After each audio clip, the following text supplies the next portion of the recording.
Hello guys, good morning. So another day, another land tour tayo mga idol. So thank you so much kay ma'am. Ayan. Ano pangalan ma'am?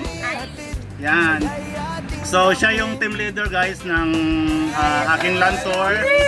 Siya yung mga nag-recommend. So Yes guys, recommend. talagang nagpapasalamat ako kay ma'am.